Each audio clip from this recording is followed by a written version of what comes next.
Um dos jogos mais esperados de 2018 é Detroit Become Human, do conhecido estúdio Quantic Dream, que já tinha trazido um dos maiores sucessos da história de videojogos, Heavy Rain e Beyond Two Souls, e com algum prazer que podemos falar com o argumentista principal, Adam Williams, que está aqui no Lisboa Games Week. Adam, first of all, thank you for coming to Lisboa Games Week. It's really an honor. It's an incredible event. First thing, it's the obvious starting question. Did you feel any kind of fear, or you and the team, with the comparisons with magnum opus as Blade Runner? I mean, for us, of course, androids have been touched on in many mediums, many forms, many genres already. Our approach to androids and to the whole sci-fi question really was we wanted to use androids not to talk about androids, but to talk about us and the society we live in. And that's why we set the game in the very near future, just 20 years away. And that's why we wanted a world that would look very much like our world, with the only difference that androids are everyday technology. That allows us to use androids to talk about social issues, inequality, what it means to be human, personal responsibility, how you make a moral decision, what is the moral decision, what it means to be free. So whilst androids are touched on all the time in lots and lots of media, we hope that Detroit's a little bit different in that it's using androids as a way to look at the society we live in, rather than as a sci-fi conception or as something set in a distant future. What I felt was really bold from the team on this Detroit Become Human, especially with the political environment we're feeling nowadays. You notice in the real life you are having a huge ideology issue with how you perceive different people from each other, and you are changing it to the perspective of an android, which you as a human can distanciate enough. Yeah. Are you trying to create a huge metaphor and create a philosophical discussion on this? Yeah, I think the word you use, discussion, is the right word. I came from television before I wrote for this, and the big difference when you're doing an interactive drama versus doing a linear drama is if you're making a TV show and you're interested in the themes of social segregation, inequality, etc. You put a character in a situation, he has to make a decision. You all debate it as writers, and it's an interesting conversation, but in the end you have to present one conclusion. With an interactive drama, you can invite the player into the writing room. He becomes a co-writer, co-director, because you compose the question, and it's for the player to come to arrive at his own answer. So yes, absolutely, we'd like to spark a discussion. It's not a game with a message. It's not a game where we've set out to say, by the end of this game you will think this particular political movement is wrong or this particular phenomenon is wrong. But we'll think about it.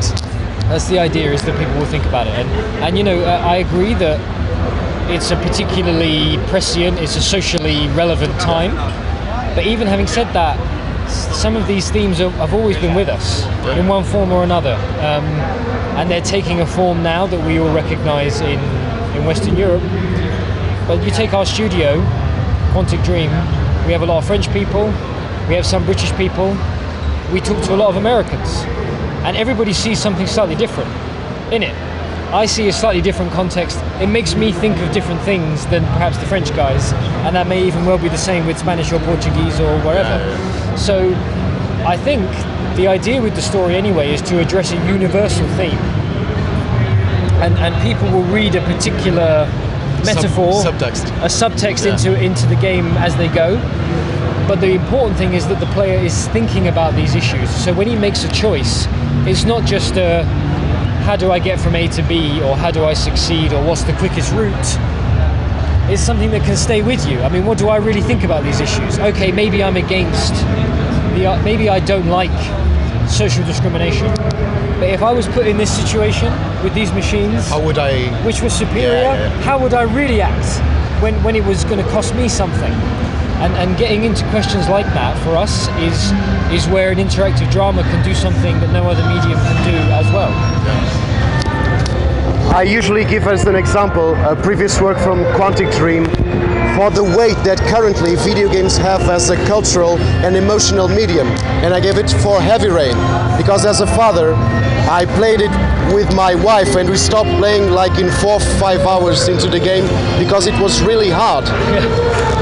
I'm simultaneously anxious, politically anxious to perceive what you did with Detroit, but also scared with all the questions you will make us ask to ourselves. Yeah. That's very encouraging to hear, and as much as encouraging people to think deeply about the stuff that matters to them is a real ambition. I mean, I don't have any children, but I have young brothers and sisters, very young brothers and sisters. Some of them the same age as Alice, who's the girl in the trailer that we showed, the Cara trailer.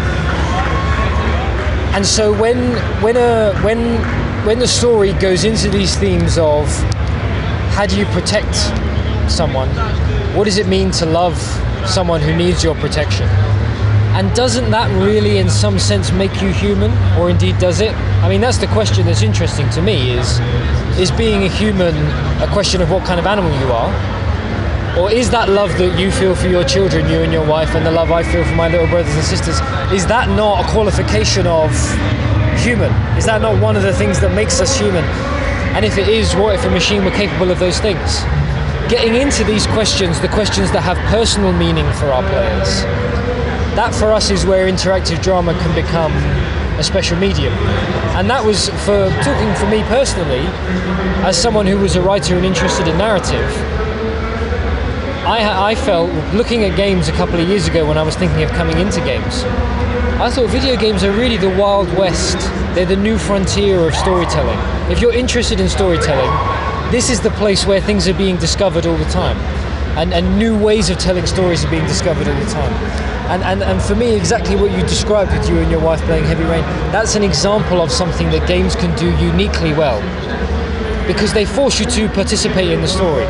You can't sit back and be passive. You have to commit and engage. I think that's the difference. You technically can compare all the process of development of video games and the creativity and the artistical aspects with the cinema, but that's a small difference. It's the fourth wall. Absolutely. And in video games you have agency, and everything you suffer, your character suffer, and everything it does, it's you that is doing it. Absolutely, and that's why I think tragic outcomes, upsetting outcomes, have an extra power and resonance in video games, because one has the feeling that one was partially responsible for what happened, because one made choices.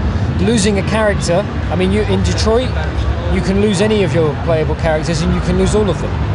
And I can tell you that losing a character, even for the people who've tested the game, it's hard. It shakes you in a way that TV cannot, because you can never really feel responsible for the loss of a character in a way that you can for a game where you've made a choice. And by the same token, when something good happens, when you defend someone you care about in, say, a video game, you feel accomplished. And the warmth and the pride that comes with having done the right thing is that much greater for the fact that you intervened. And this is something that interactive drama, this is a unique opportunity in interactive drama, I think, a unique tool for the medium. And as a storyteller, I know you're one as well, it's one that is irresistible to us, because you're always wondering how can you draw your viewer or your reader into your story, and being able to physically include him in A, the themes of your story, but B, the outcomes of your scenes, the outcome of your plot. It's irresistible as a writer. I mean, it's just something that everybody wants to try, I think. You think ideologically your aim towards us, the players, are not to discover the reality and the backdrop of Detroit, but in fact, with our actions, who we are. Creative. Absolutely. I mean, the world of Detroit is something we spent a lot of time creating, but it's also something which we expect players to collaborate in the creation of. The decisions you make as your characters will change the world in which your characters find themselves. It will change the city and the world. Detroit, we say, is the fourth character, the city. And Detroit can change. Everything can change based on the decisions you make with your characters. And as you say, our hope is that through the process of making decisions and facing dilemmas and consequences, the player will discover things about himself. They're the best choices, the choices which require you to reflect and ask yourself, how do I really feel about this? What really are my values? What do I consider right and wrong? How far would I go for these things that I say I believe in? And our real hope and expectation is that when players finish Detroit, some of the decisions they've had to make will remain with them somehow. Yeah. And that I think is the difference between a game where you can succeed or fail, and the question is, how do you succeed? And a game where there's not a right answer, there's just your answer. There's the answer you have to arrive at by looking inside yourself and deciding what you believe is right. It's really a novelty. Most of the people are discovering the possibilities of video games as a storytelling tool. You have a huge number of ramifications and possibilities in Detroit, which means that every single action and decision and dilemma you will face will have your experience completely different from another person. This being said, did you ask after players or even your team played a small portion of the game if their actions and decisions reflected themselves or what they feel could help them in the game? The experience we're testing all the time, we're still testing. The experience we've had, I think, is that there are certain scenes in this game that it's very difficult to play without thinking long and hard about the issues the game addresses. If you take the scene we showed today, for example, with Connor, who's a deviant hunter, Connor finds himself in a situation where a deviant has taken a human girl hostage. And we saw two playthroughs today. We saw one playthrough where Connor, very quickly goes to a confrontation with the deviant.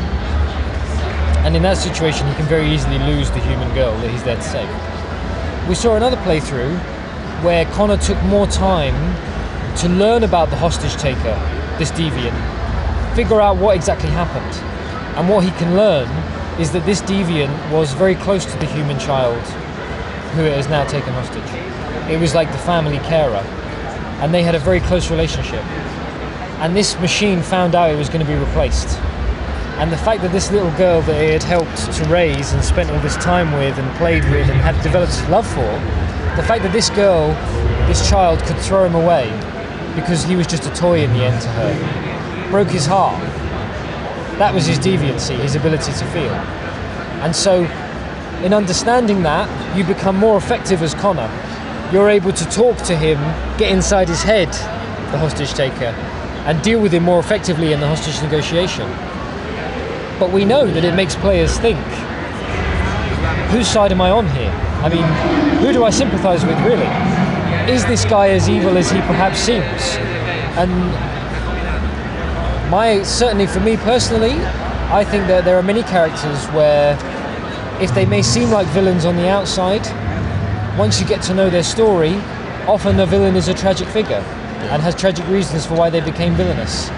And so simply through the process of discovering that depth that we've tried to add to the characters, we've seen testers and players, and we felt ourselves playing the game, our own opinions and attitudes have changed. And it's not so much that we set out to do that, so more that we set out to have these questions in the player's mind all the time.